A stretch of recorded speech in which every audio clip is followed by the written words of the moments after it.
तिकडे आघाडीतील सांगलीचा तिढा अखेर मिटलाय, कारण न्यूज 18 लोकमतच्या बातमीवर सुद्धा या निमित्तानं शिक्कामोर्तब झालाय। सांगलीसह राज्यात कुठेही मैत्रीपूर्ण लढत होणार नाही असं न्यूज 18 लोकमतनं काही दिवस आधीच सांगितलं होतं। ही बातमी सगळ्यात आधी आम्ही चालवली होती आणि त्याच बातमीवर आता शिक्कामोर्तब झालाय, कारण महाविकास आघाडीच्या पत्रकार परिषदेत सर्व नेत्यांनी हे एकमुखानं स्पष्ट केलंय की राज्यात कुठेही मैत्रीपूर्ण लढत होणार नाही आणि सांगलीची जागा ही शिवसेनेकडेच राहील, तर महाविकास आघाडीत भिवंडीची जागा ही शरदचंद्र पवार पक्षाकडेच राहील।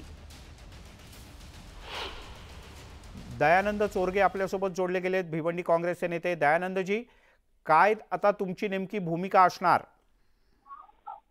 आता खरं तर मागच्या 2 दिवसापूर्वी आमची संपूर्ण कोकणची बैठक झाली आणि खरं तर ही भिवंडी जी जागा आहे ही पारंपरिक जागा, काँग्रेस पक्षाची पारंपरिक जागा होती आणि या जागेवरती किमान 9 वेळेला आमचे काँग्रेस पक्षाचे खासदार या जागेवर निवडून आले होते। स्वर्गीय शिंगडा साहेब 6 वेळेला खासदार निवडून आले होते। त्याचबरोबर शंकर नम हे एकदा निवडून आले होते। त्याचबरोबर लहानू शिरवाकोम हे 1 वेळेला निवडून आले होते आणि 2009 मध्ये आदरणीय सुरेश टावरे हे मोठ्या मताधिक्याने इथे निवडून आले होते।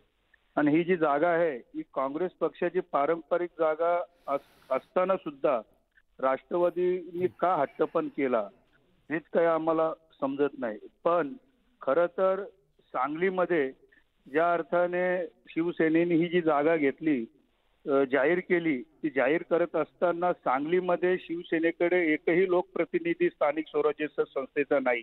अशाच पद्धतीने भिवंडीमध्ये सुद्धा या राष्ट्रवादीकडे कुठल्याही प्रकारचा लोकप्रतिनिधी नसताना यांनी का हट्टपण केलं हे तर मला आता असं समजतो की भिवंडीमध्ये राष्ट्रवादी काँग्रेस पक्षाच्या नेत्यांनी आमच्या नेत्यांना ब्लॅकमेल केलेलं आहे आणि सांगलीमध्ये शिवसेनेच्या नेत्यांनी आमच्या नेत्यांना ब्लॅकमेल केलेलं आहे।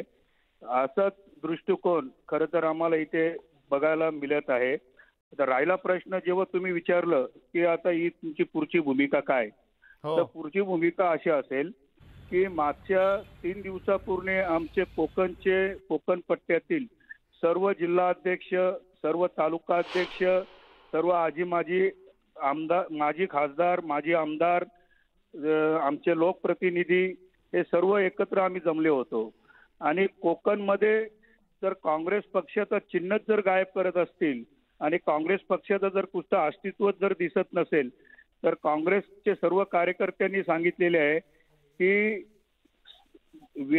26 एप्रिलमध्ये आपली या फॉर्म भरण्याला सुरुवात होणार आहे आणि त्याच्यामध्ये सर्वांच्या मतामध्ये सर्व कार्यकर्त्यांच्या एकमताने सांगितलेले आहे की भिवंडी लोकसभा मतदारसंघामधून जर महाविकास आघाडीमधून जर आपल्याला उमेदवारी किंवा संधी मिळाली नाही आणि जर मैत्रीपूर्ण लढाची असेल तरी माझी त्याच्यामध्ये तयारी होती आणि तरी सुद्धा मैत्रीपूर्ण जर सुद्धा लढाची जर वेळ आली नाही तर कार्यकर्त्यांनी सांगितले की मग शेवटी जो माझा बॉल आहे तो बॉल कार्यकर्त्यांच्या हातामध्ये असेल आणि जो कार्यकर्ते निर्णय घेतील तो मी मान्य करीन आणि येत्या 27 तारखेला जर कार्यकर्त्यांनी सांगितलं की भिवंडी लोकसभा मतदारसंघामध्ये आपल्याला अपक्ष म्हणून निवडणूक लढायचा असेल तर मी आज काँग्रेस पक्षाचा अध्यक्ष आहे, पण कार्यकर्त्यांच्या मुला मी आज अध्यक्ष आहे आणि जे कार्यकर्ते मला जे सांगतील त्या पद्धतीने मी येणार आहे। माझी जी वाटचाल आहे ती थोड्या दिवसामध्ये मी तुम्हाला कळवेन।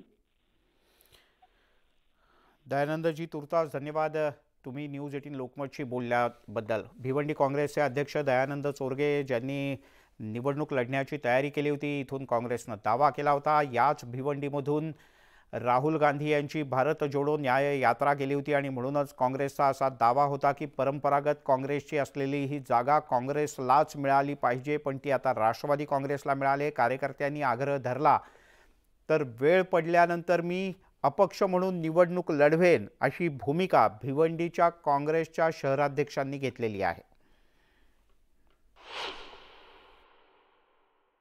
आमचे सगळे कार्यकर्ते एकजुटीनं महाविकास आघाडीच्या उमेदवाराला जिंकून आणण्यासाठी पूर्ण प्रयत्न करणार। आपण जे काही प्रश्न विचारताय की मतं तुमची एकमेकाला जातील, त्या बिलकुल जाणार, कारण की राष्ट्रवादी आणि शिवसेना हे जे ओरिजिनल पक्ष आहेत त्यांचे दोन्ही नेते आमच्याजवळ बसलेले आहेत. स्वाभाविक आहे की सांगली असेल, भिवंडी असेल, कार्यकर्त्यांमध्ये नाराजी आहे, पण हायकमांडाने ज्या पद्धतीनं लोकशाही आणि संविधान वाचवण्यासाठी काही ठिकाणी एक कदम आपल्याला मागं होऊ लागतं आणि त्या लेवलवर आम्ही त्यांना समजावून सांगू आणि ते मिळून काम करतील.